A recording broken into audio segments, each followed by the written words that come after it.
Welcome to the second lecture. As I said, we wanted to start with these applications of data science. So these are the broad different domains in which data science is used. E-commerce, manufacturing, banking, finance.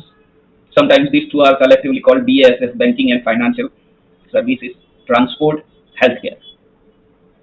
How? In e-commerce, it is used for identifying customers, recommending products, and analyzing reviews. Now let us see what does this mean. Identifying consumers means what? As soon as you log in into an e-commerce portal, based on how you, at what time you log in, how quickly you browse through window, which products you explore, that is what products on which you do your window shopping, based on that, a persona is created. For example, it is assumed with certain valid past data that youngsters usually are more likely to shop in the late night period or after the job hours. Housewives are usually more likely to log in the afternoon hours. Then retired people are more likely to log in at this time, and so on. Then if you browse through certain products, you are a young male who is tech savvy and interested more in technological products. If you browse through certain products, then you are maybe a young female who is fashion conscious and who has a high budget because you are browsing through all high value products. Maybe if you browse through some home appliances and grocery, etc., then you might be housewife or homemaker. So your persona is created, and it is said that various platforms know more about us nowadays than maybe our family members and friends know about us.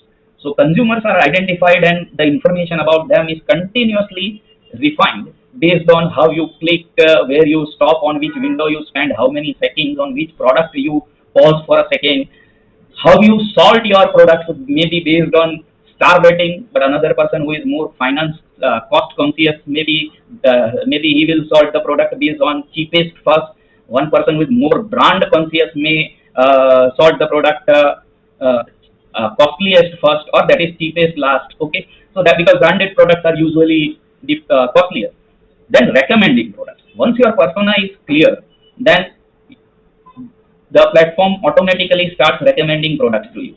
Shopping on Amazon or Flipkart, you have already experienced this. That as soon as you click on, say, a keyboard, immediately you may like this mouse, this mouse pad, then other accessories for the computer, and even about the keyboard, you are presented with hundreds of different choices of brands and different costs. So that is called product recommendation. Then analyzing the reviews. Now, if you consider Amazon or some giant company like that, then there are millions of reviews. So obviously, nobody is going to read those reviews manually, but instead, from those reviews, using a branch called NLP, natural language processing, positive words, negative words, neutral words, etc., are identified, and then the reviews are classified into maybe on a scale of 1 to 5, or maybe into positive, negative, neutral, like that. Those reviews are helpful to the future buyers for taking more informed decisions, and those reviews are also helpful to the product makers to improve their product. Okay, so this is one application in e-commerce. Similarly, in healthcare. In healthcare, the most revolutionary changes are coming by data-driven and AI-based image analysis, particularly the job of radiologist. Now here, say there are firms, particularly two main giants name, if I say, then Google and IBM's Watson. These two are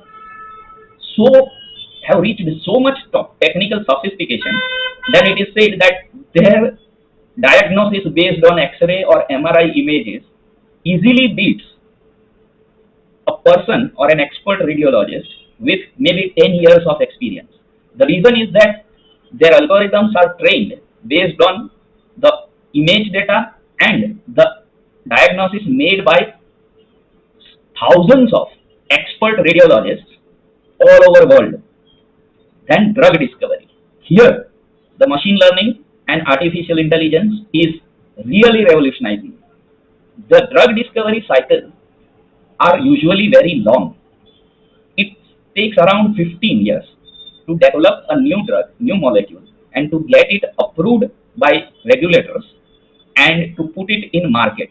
So that is one reason why many of the medicines are very costly, because the research cost and the risk that even after the drug has been discovered, the regulator like US FDA or in India, Indian regulator may not approve it for market use.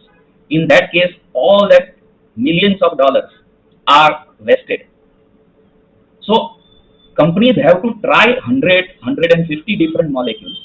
Then they arrive at one molecule which works and which also is harmless so that it gets the regulatory approval. But with the help of data, that 15 years cycle is now shrinking to only 1 year or a few months, because many of the out of 150 molecules can be first tried with machine learning models, and certain molecules are ruled out by machine learning itself, and finally maybe around 10 to 15 molecules are shortlisted which show the real potential. And you can imagine how this will make the whole process very efficient, and this will reduce the prices of various drugs. Bioinformatics, that is also something related with applications of various informations about human biology in improving healthcare.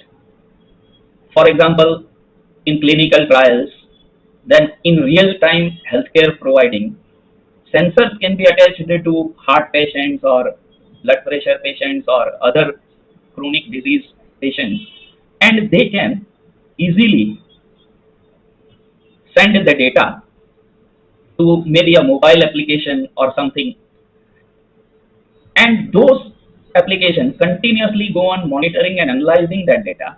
So the whole process is, after the automation and AI has become very efficient. Virtual assistants can be developed. Patients often want to ask very simple questions. For example, to their general physician, they may just ask that I am having some issue about breathing and I want to consult a pulmonologist, or I feel that I want to get a complete cardiac checkup. Whom would you recommend?